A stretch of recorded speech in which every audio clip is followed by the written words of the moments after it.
8. अथर वहां जलंधर में इंश्योरेंस के क्लेम का पंगा सुलझाने के लिए जग्गी नाम के एक एजेंट के घर जाने वाला था और इधर में बुखार में बॉयल होती श्रेया के साथ पार्किंग कम कबाड़ी वाले से मोबाइल लेने के लिए गफार मार्केट आया था। पर यहाँ आकर पता चला था कि जिसने सुहानी का मोबाइल चुराया था उसी चमन चिलगोजे ने श्रेया और मेरा मोबाइल खरीदा था। वो साला पॉकेट साइज जेब कतरा मुझे श्रेया को देखकर भाभी बोल रहा था। मैंने दिया घुमा के एक, देख बे जीएसटी की क्वार्टरली रिटर्न, मेरे पास 10,000 तो छोड़ 100 रुपए भी नहीं है, दोनों फोन चोरी के हैं, फिर भी तूने खरीद लिया। अब 2 ऑप्शन है तेरे पास, या तो तू हमारे फोन दे और चुपचाप निकल जा, या हम तेरी पुलिस कंप्लेंट करते हैं।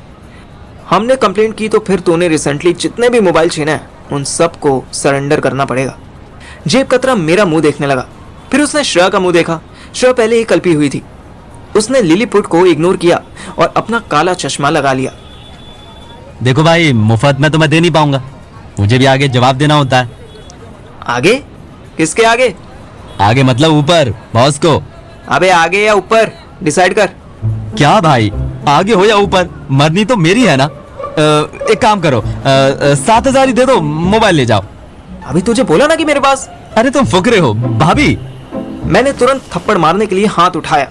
सॉरी दीदी थोड़ी फुकरी है, 7,000 की बात है, दे दो और मोबाइल ले जाओ।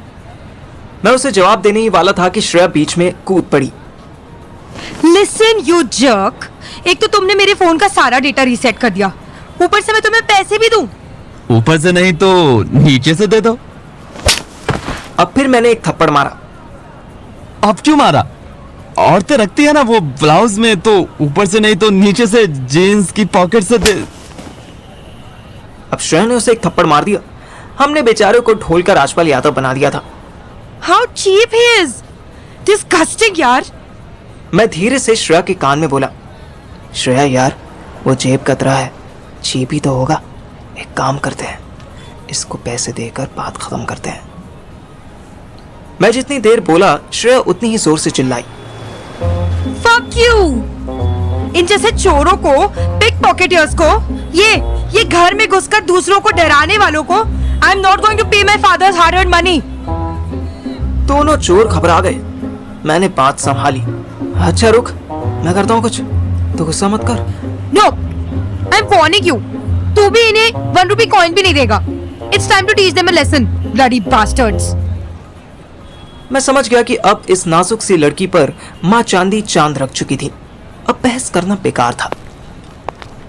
वो जल्दी से अपनी कार में जाकर बैठी और चिल्लाई, तुझे अलग से इनविटेशन देना पड़ेगा। मैं इन दोनों छोटों से जल्दी से बोला, अबे मान जाओ यार, पंगा मत बांधो, इसके पापा एमएलए के दोस्त हैं, इसके मामा। पार्किंग वाले कबाड़ी ने मेरी बात काटी। हाँ ठीक है, जा, एमएलए एमपी सबको देख लेंगे। बहुत हो गया तुम्हारा नाटक, 7,000 देने में पिछवाड़ा फट रहा है। सही बोला भाई, वैसे भी बहन की घोड़ी बहुत हल्ला कर रही। मैंने एक साथ 2 थप्पड़ उसके कान पर लगाए और जल्दी से श्रेया की गाड़ी में आकर बैठ गया। श्रेया ने तुरंत कार चला दी। अब मैं नहीं जानता था कि हम कहां जा रहे थे, पर मैं इतना जानता था कि छोटा सा इशू अब बहुत बड़े पंगे में कन्वर्ट होने वाला था।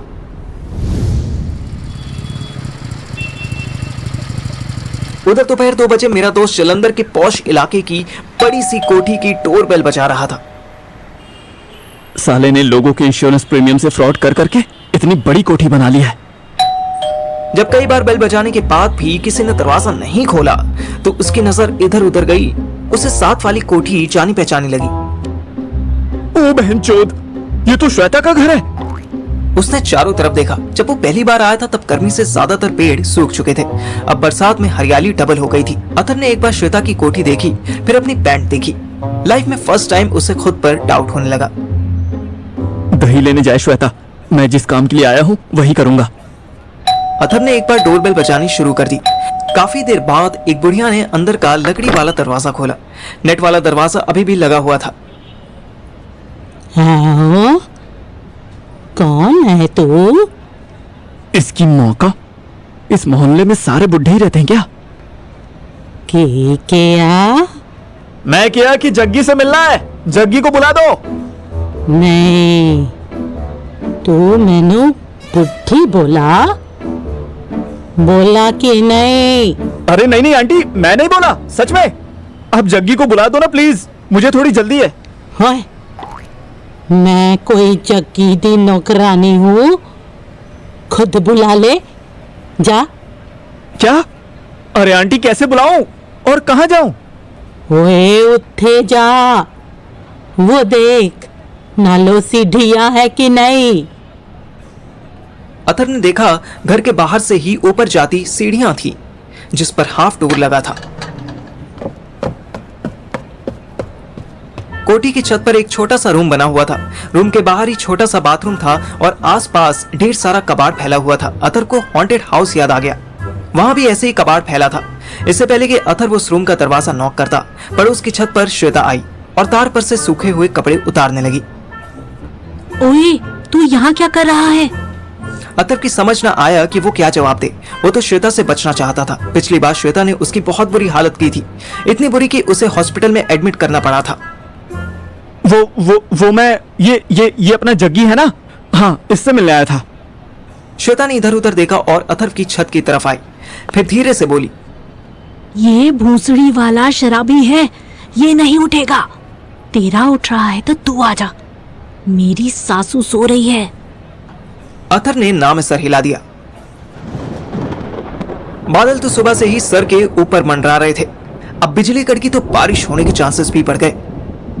अरे नखरे क्यों कर रहा है? आजा ना, धीरे से करूंगी, प्रॉमिस। नहीं, मैं किसी और काम से आया हूँ।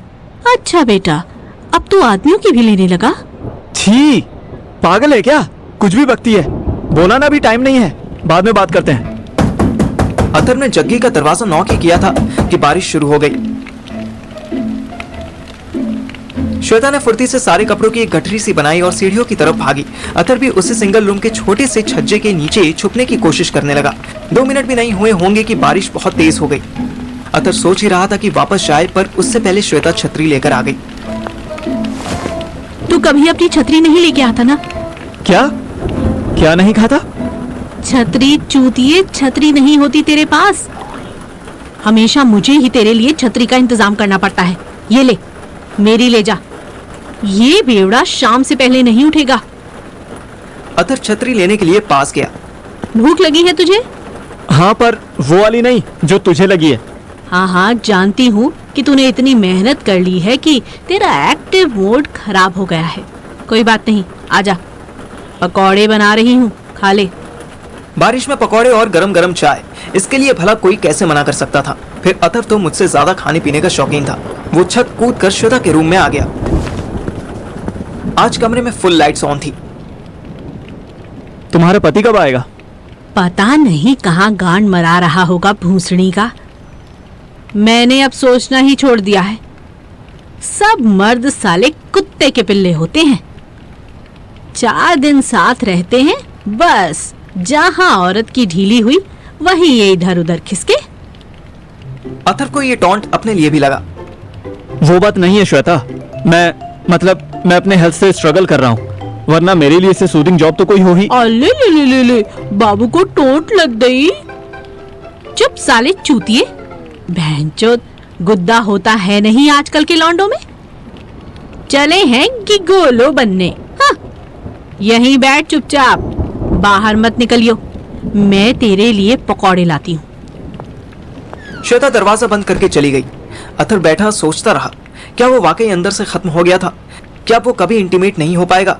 ये किसका श्राप लगा था उसे कि जो बंदा एक बार में 4 बार करके भी थकता नहीं था, वो अब 4 दिन में 1 बार करने का सोच कर भी घबरा रहा था। अथर्व की तरह दिल्ली में मैं घबरा रहा था, लेकिन मेरे घबराने का रीजन श्रेया थी।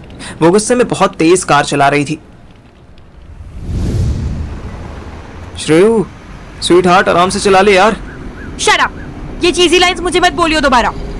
These bloody bastards, समझते क्या हैं ये? जो चाहेंगे करेंगे। जब पैसे मांगेंगे दे दो इन्हें। बोल। मैं क्या बोलूं? क्यों? You're also a man. तू भी मिसोजिनिस्ट कल्चर से ही है ना? तेरे पापा भी तो हर टाइम तेरी मॉम को डोमिनेट करते हैं, रूल करते हैं ना उनपे। तूने भी वही सीखा होगा। Hold your horses. मेरा बाप मेरी माँ पे नहीं, मुझ पे भी रूल करता है। एक्चुअली वो सब पे रूल करता है। उसके ऑफिस कलीग्स भी उससे परेशान रहते हैं। उसकी छोड़, वो मीसो misogynist, the one who hates women। हम लड़कियों को प्रोडक्ट समझने वाले ब्लडी बास्टर्ड्स।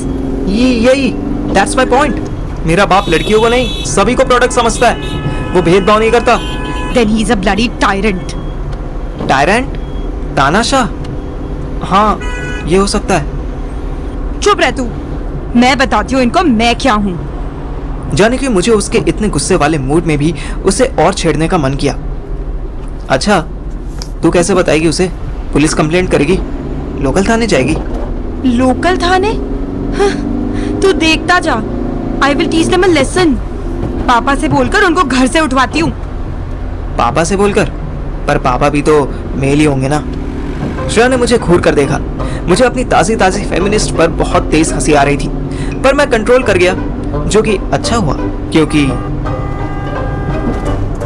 अचानक श्रेया की आंखें झपकने लगी और कार आउट ऑफ कंट्रोल हो गई। श्रेया उठ, एक्सीडेंट हो जाएगा।